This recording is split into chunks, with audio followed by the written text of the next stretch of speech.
Good morning और students.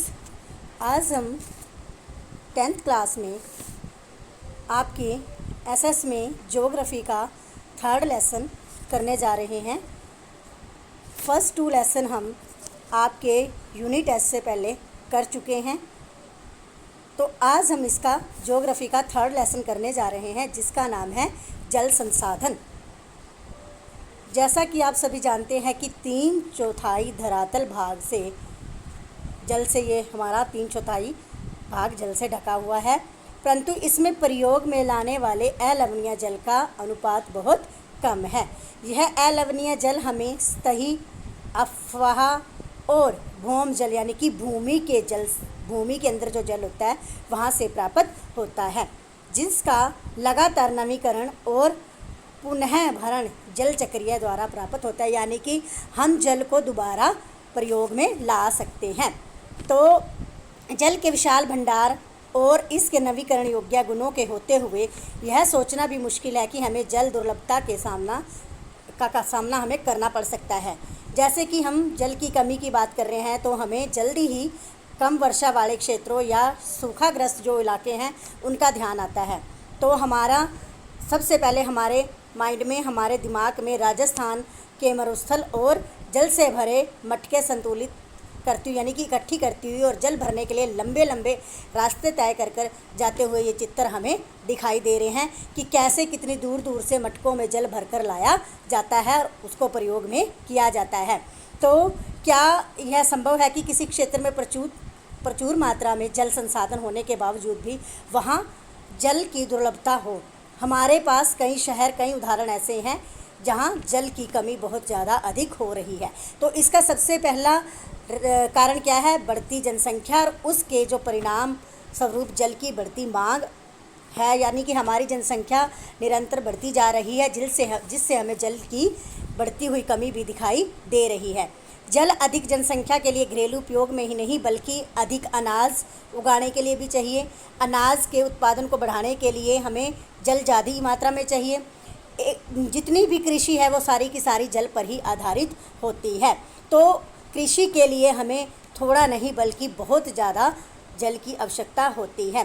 हमने कई बार टेलीविज़न विज्ञापनों ने जो विज्ञापन देते हैं टेलीविज़न, उनमें देखा है कि कैसे बहुत से किसान खेतों पर अपने निजी कुएं और नलकूप चलाते हैं, जिससे वो अपने सिंचाई के उत्पादन को बढ़ा रहे हैं।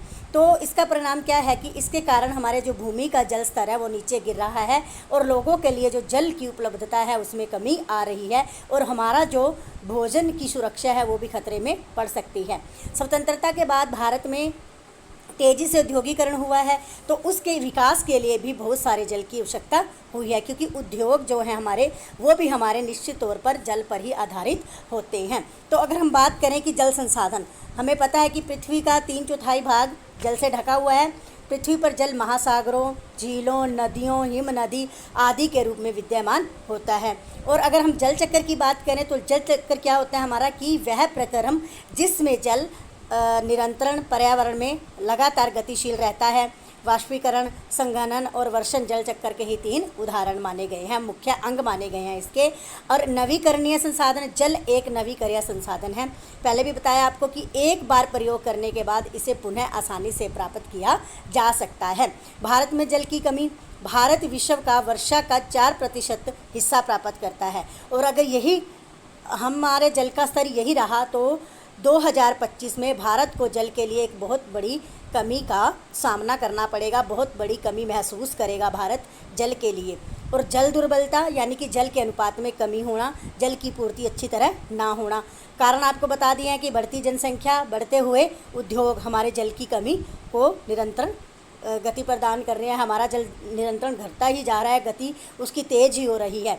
उसके बाद अगर बात करें कि बहुउद्देशीय योजना और नदी परियोजनाएँ, ठीक है, तो बहुउद्देशीय योजना यानी कि नदी पर बांध बनाकर उसके जल का एक स्थान पर संग्रह करके, यानी कि एक स्थान पर इकट्ठा करके और अनेक उद्देश्यों को पूरा करने के लिए बनाई गई परियोजना। यानी कि कृषि के लिए उस चीज़ को इकट्ठा कर लो, पानी को, जल को, ठीक है। तो हमारी जो बहुउद्देशीय नदी परियोजनाएं यही है कि नदी पर बांध बने और उसके जल को एक जगह पर इकट्ठा किया जाए, यही उद्देश्य है हमारी बहुउद्देशीय परियोजना का। और इससे लाभ क्या होंगे अगर ये परियोजना हम बनाते हैं? तो सबसे पहले होगा बाढ़ नियंत्रण, कि बाढ़ों पर नियंत्रण ज़्यादा होगा, सिंचाई की सुविधाएं ज़्यादा होंगी, विद्युत उत्पादन यानी कि हम बिजली को ज़्यादा उत्पादन कर सकते हैं, मछली पालन, पर्यटन स्थल, सारी की सारी चीज़ें ये हमारी जल पर आधारित है। और इससे हमारी बहुउद्देशीय परियोजनाओं को इन चीज़ों में बहुत ज़्यादा लाभ होगा। अगर किसी चीज़ के लाभ होते हैं तो हमें उस चीज़ की हानियाँ भी ज़रूर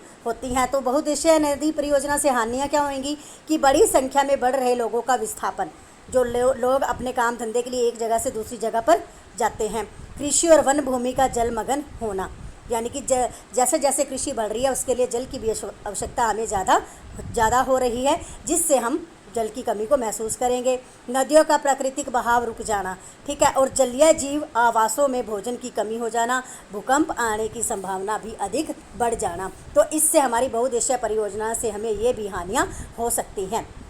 बहुउद्देशीय परियोजना और बड़े बांध नए पर्यावरणीय आंदोलन जैसे नर्मदा बचाओ आंदोलन और टिहरी बांध आंदोलन के कारण भी बन गए हैं। लोगों ने इसी चीज़ को देखते हुए इन आंदोलनों का जन्म दिया है। लोग अपनी आजीविका, ज़मीन, संसाधन, ये सभी चीज़ लगाव एवं नियंत्रण देश की बेहतरी के लिए कुर्बान करना पड़ता है लोगों को। इसलिए स्थानीय लोग इन परियोजनाओं का लाभ नहीं उठा पा रहे हैं।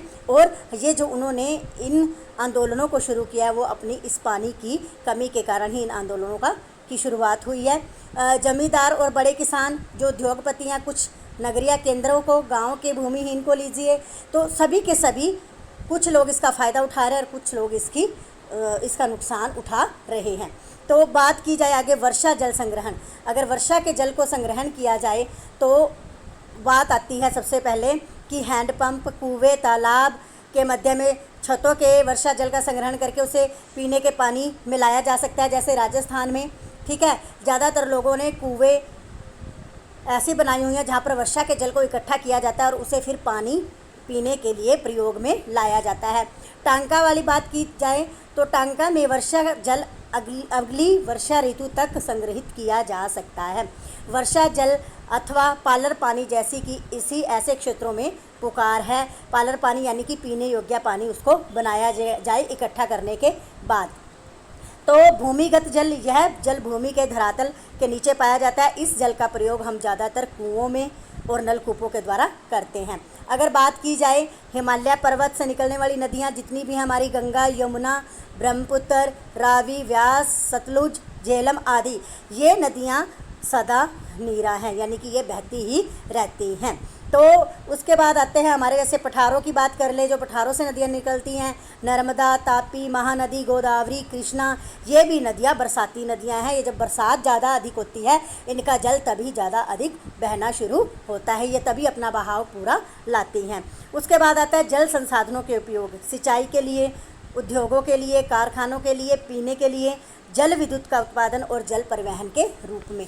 अगर हम बात करें तो हमारा जो जीवन है उसके लिए जल की बहुत बड़ी आवश्यकता है। जल के बिना हमारा जीवन अधूरा है। तो इसलिए हमें जल की ज़्यादा से ज़्यादा संग्रह जल को करना चाहिए, जल को खराब नहीं करना चाहिए।